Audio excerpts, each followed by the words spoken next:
This is my 15th discussion in the last 12 months. Liz, this seems like as good a time as any to point out that I want to thank Matthias Covarrubias, a PhD student at NYU, who helps me put all these things together, and without whom that would be utterly impossible, and Venki Venkateshwaran, my colleague, who gave me great advice on this. Okay, so today's topic is asset market liquidity. Liquidity is really hard to define, but obviously important. We all know that it matters for markets. Broadly, how easy is it to execute an order? Can you find a counterparty? Things like what's going to be the cost of executing this trade? So Pete Kyle and Daryl Duffy are each giving us not just one paper, but a whole body, a career of work, exploring the causes and the measurement of liquidity. So my discussion.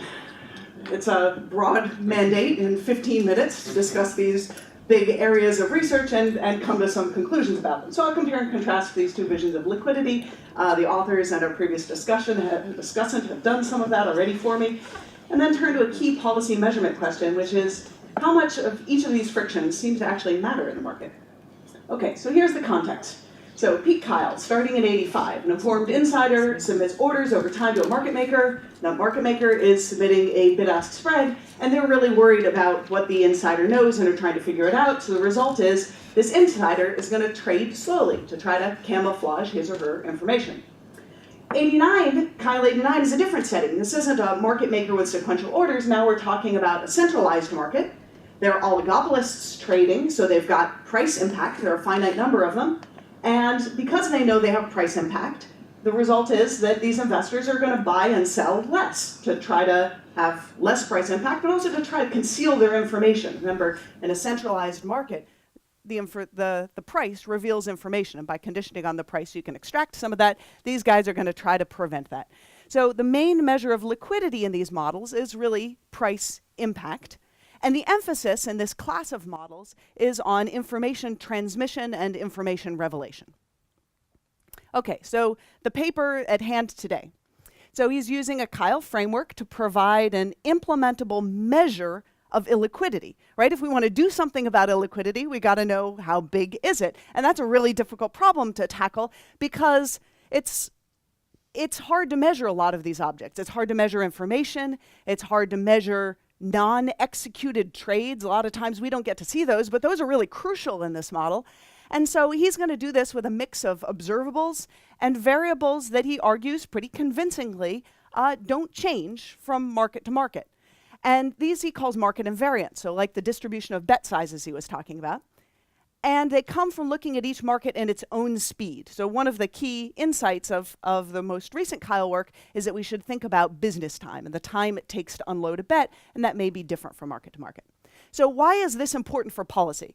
Well, Pete's concern is that large block orders produce temporary price impact, and that can be destabilizing. Somebody comes in and wants to sell a whole lot, and they push the price down, and this can wreak havoc on markets. And his policy solution, and this comes from a paper that he wrote with Lee, is continuous scaled limit orders. So nobody gets to trade in big discrete blocks. Everybody has orders that are executed continuously over time, perhaps at different rates, to mitigate price impact and reduce the cost of trading. And it also, he argues, is a solution to the problems of high-frequency trading. So that's one vision of liquidity, and this is what he argues the logical policy consequence. Okay, now let's contrast that. Now Daryl offers a very different vision of liquidity, and the context for this is work that started with Duffy, Garliano, and Pedersen in 2005, and their setting is a decentralized market where investors need to meet a counterparty to trade. So we don't have a centralized market. We don't all go to one meeting place and execute trades. Instead, I have to search for somebody who wants to sell the asset that I want to buy or buy the asset that I want to sell. And so in this world, broker-dealers provide intermediation, meaning they help me find the trading counterparty. So I'm looking for someone who wants to sell me GE stock. Ellen's got it, and the intermediary is going to help me meet Ellen in the marketplace so that we can meet up and trade. But I might have to pay that broker-dealer a bid-ask spread in order to provide that service. And in some of this class of models, I might have to search for the broker-dealer as well. So the main measure of liquidity here is a time to trade. So if I have to go around and search for a broker-dealer, or I have to search directly for a counterparty, that time is a cost, and the bid-ask spread that I might have to end up paying that intermediary. So the emphasis here is how on the structure of the market, Are we purely decentralized? Are there broker-dealers? How many of them? What are the probabilities of finding these people? How does that affect liquidity? So a liquidity bottleneck that Daryl's talking about in the paper he was discussing today is the balance sheet of these broker-dealers who are going to help me meet my trading counterparty. So market-making activities require holding asset inventories to serve customers. If I'm going to turn to a broker-dealer to help me intermediate trades, or maybe to have the asset on hand, they're going to have to use their balance sheet for this. And so post-crisis regulation, in particular the leverage ratio, requires intermediaries to hold more capital on their balance sheets, and that means that making markets is going to become more expensive. So what used to be an arbitrage, and he gives the example of covered interest rate parity, is now an expensive trade. It requires a lot of leverage to execute that trade, and that can be an expensive thing to take on for a small number of basis points. So as a result, he shows us an example where prices used to be clearly aligned. The funding directly in dollars and indirectly in dollars used to be almost the same, and they aren't any. So this looks like a smoking gun for costs of balance sheet space.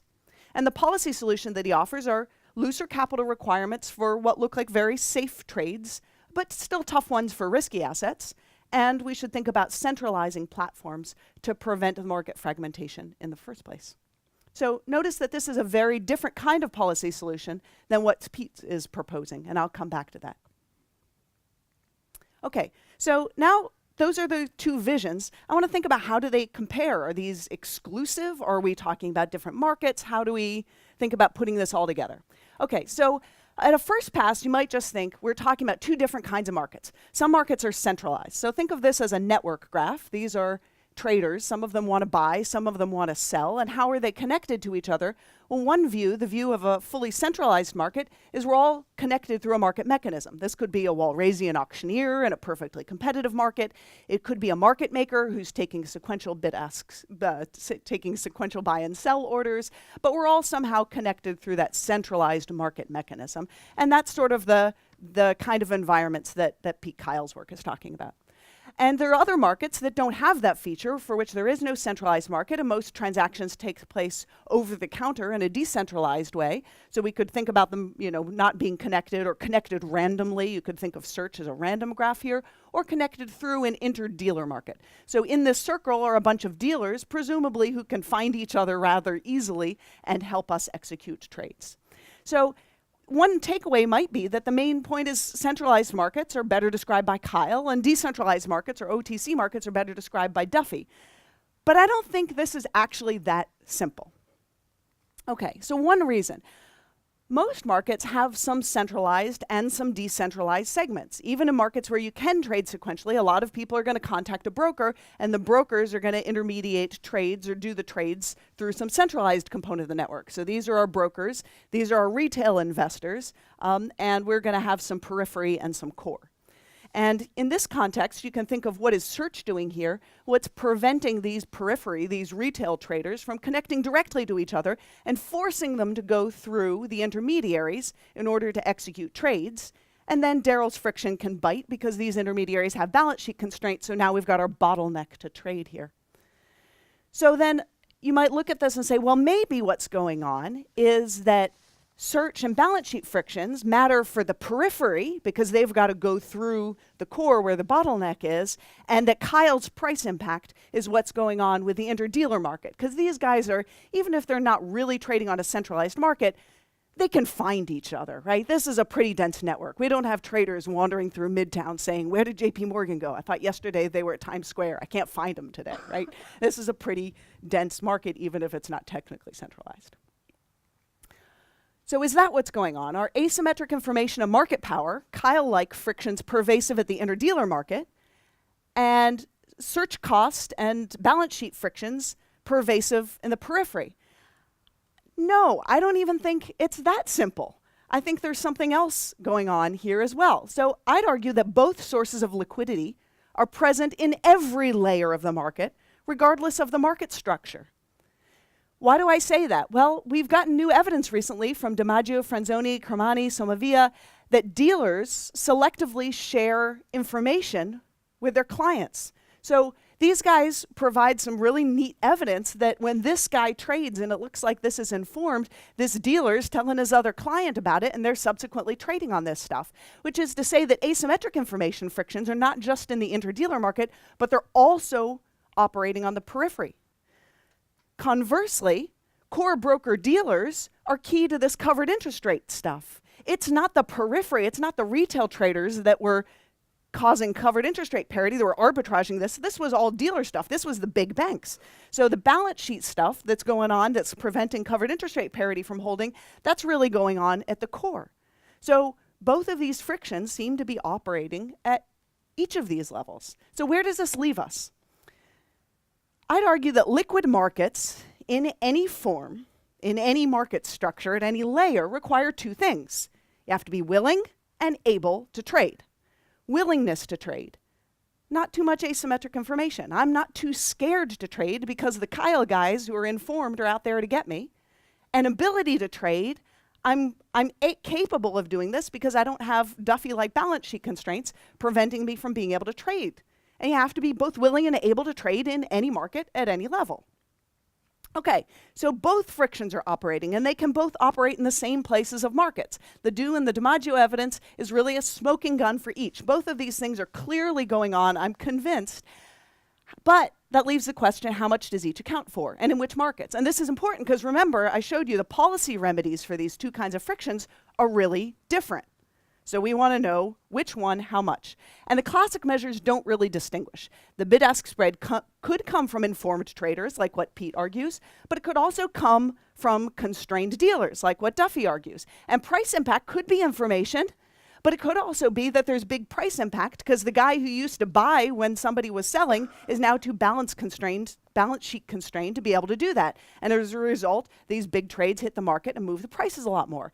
So these can't really tell us which is which. And furthermore, I'd argue these frictions aren't static, they're changing over time. The new Basel agreements will surely affect balance sheet constraints in different ways going forward. And you might think information is static, but my recent work with Mariam Farboudi says not so fast. We've got big data coming along, and it's totally transforming the market. And you might think that that's going to make asymmetric information and frictions go away. However, tomorrow, new data is going to be observed. That's going to affect tomorrow's prices in ways I can't predict today, and that can create more uncertainty and more liquidity problems for the markets today. So big data may be changing information structures. So what should we do? To know what mix of policy is best for today, we really need an integrated theory that can tell us what moments imply which frictions so that we could go measure both of these things. So an example of this is Lester, Shuride, Venkateshwaran, and Zaitlin Jones. There's also some recent work forthcoming by Babis and Condor in this spirit. And they've got search frictions, market power, and asymmetric information. And they want to use this as a framework for measurement. So a model that's got these things integrated can tell us which moments are going to be particularly sensitive to which kinds of frictions. Furthermore, they argue that these frictions interact. And that's something we haven't seen much of yet. And they can flip standard logic. So one example of that is they show how reducing search costs can make the reservation values of traders more similar, right? Because if tomorrow I can flip it, whether I value it highly today or less today is not quite so important. And that makes it harder to distinguish high from low value traders. And so if it's harder to distinguish these guys, you'll learn more slowly about who's who. If you learn more slowly about who's who, that big bid-ask spread that you keep because you're not sure which type you're trading with can persist for longer. Now, this is just an example. I'm not convinced yet that this is going on pervasively in markets, but the point is when you've got both of these things going on, they interact, and they interact in important ways that might change how we think about the effects of search costs or about price impact. So we should be doing both. My main point is that I think Kyle and Duffy are both right. Right? But we should think about them together. And to make progress, we need to think about an environment where both authors' visions of liquidity are present and can interact. Okay, so let's open it up to questions.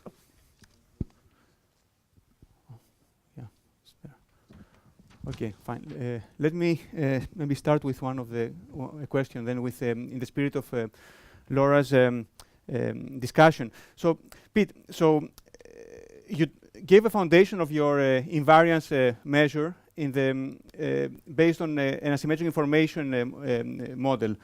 So I was wondering, and then we, as Laura, Darrell talked quite a lot about search frictions, talked quite a lot also about this kind of balance sheet constraints. So I'm wondering to what extent, if we think of markets, of the main frictions in markets being these alternative frictions, whether still kind of your ideas about invariance could go through in some way, and kind of the kind of construction that you proposed could kind of be founded along similar lines. Yeah, as Laura was talking, I was thinking about exactly that question because it's a very interesting question. And I think one way to think about it is whether search frictions make volume change. So if search frictions are really high, probably that's going to reduce trading volume in the market, and it's going to show up as reduced liquidity. So it might be the case that some of the other things that Laura was showing about show up in volume and maybe in volatility, but mostly in volume, and that allows the invariance idea to carry forward. The deeper question is whether this concept of a cost of a bet that we view as our fundamental invariant, whether that might also include costs of overcoming search frictions, or is it just costs of like doing research? But maybe it's not. When you pay an asset manager, 30, 40, 50, 100 basis points a year to manage assets, what are you paying them to do? And part of it maybe you're paying them to overcome frictions, but another part of it is you're paying them to do fundamental research and collect information. So there may be a way of unifying it, but that's about all I figured out while Laura was talking. All right, perfect. John, I think, has a question. Yes. So both Veronica and Laura took the lesson of Darrell's talk to be we need less capital. I took the lesson to be we need more capital. So much more to offset the loss of too big to fail and bring the credit spreads back to where they were before the crisis. Darrell? Yeah, I completely agree. The debt overhang problem that I described would obviously go away if there were no debt overhang. And to the extent that credit spreads are smaller, as I said, that's the index for market frictions. And that applies both for debt funding. I didn't get a chance to say it. Also applies for equity funding. The shadow cost for regulatory capital is proportionate to the credit spread of a dealer for essentially the same reasons. So if we were to drive capital requirements much higher, then markets would be more liquid, not less liquid. I do, however, think that the form of the capital requirements matters a lot. They should be proportionate to risk as we drive them higher, and not the leverage ratio, which causes distortions and makes it more expensive to intermediate safe assets until, of course, we get all the way to where there's no debt overhang. Yeah, Raghu. Maybe you just answered this question, but the standard solution to the debt overhang is collateralized debt, right? Not unsecured debt, which is what you were relying on. So would collateralized debt help here, or because of capital requirements and the increase in the size of balance sheet, the regulatory capital requirements would create a wedge anyway? Yeah, funding costs are way lower for repo or secured funding, and so to the extent that that intermediaries have pledgeable assets that are accepted as collateral, that will reduce the frictions that we described. They tend to use all of that, and then their marginal sources of funding tend to be unsecured debt because they only have a certain amount of acceptable HQLA. Now, and of course, a lot of that is trapped anyway by the new regulations, which is a good idea, but it limits the degree to which they can fund themselves in secured markets. Doug Diamond, question here. So related to these questions, this is for Darrell. I mean, one way to interpret your talk is you say financial markets really are financial intermediaries, and there's this notion where this trading with each other doesn't apply in many types of markets. So related to this thing on capital requirements, like why is it that these dealers are so highly levered in a period, you could say too big to fail, but if you see that there's less of that now, so then how do we think about what a capital requirement might do, of us, let's say, you couldn't use any leverage as a dealer? That's pretty closely related to John's question, and that sort of capital requirement where you drive leverage down and lower credit spreads would improve market liquidity. But I think, as you have pointed out, these financial intermediaries are in the business of supplying deposits and other useful liabilities, so we can't get that leverage down to zero. And so there'll be a point at which, and the same, by the way, applies to the swap market, they automatically need to take liabilities when they enter swap agreements, and many other forms of intermediation. So there's going to be a point at which you can, it's not efficient to reduce leverage beyond that point. I don't know where it is. And at that point, markets are still not going to be perfectly liquid. I'm not sure that addresses your question. Matthias, yeah. Yeah, so also a question for Darrell. So your evidence that somehow the asset substitution problem has worsened because the end of too big to fail, or the limitation, maybe markets are too optimistic, but the limitation of too big to fail has more than compensated, in a sense, the increase in capital requirements. Does that suggest that rather than going for bail-in securities like TLAC, what we should do is have higher capital requirements? Or if that seems to be impossible, which I think probably is politically at this point, shouldn't we insist that that bankers give incentives to their managers and dealers on the basis not only of equity but also of risky debt, which is another way to reduce the asset substitution problem? Yeah, so too big to fail is not over, but creditors, as you say, recognize that they're going to bear losses. That's a good thing. Bail-in requirements are a good thing, because otherwise you get distortions where banks are borrowing money too cheap and we get too much provision of liquidity by banks relative to social efficiency. I wouldn't lower capital requirements. I would keep the bail-in, keep high capital requirements, but try to disintermediate the largest banks so we're not so dependent on going through large balance sheets. We have more all-to-all trade. And we use other methods to economize, when we have to use a big bank, economize on use of their balance sheets by central counterparties, by compression trade, by platform trade, force them to compete more, drive out the less efficient intermediaries with the wider credit spreads by introducing more competition. And I think that's the best remedy, not to relax the capital requirements, nor the bail-in. I never suggested that, by the way. Any other question? Okay, so maybe it's a good time to end this session. So, perfect. Thanks a lot to everybody. Thank you.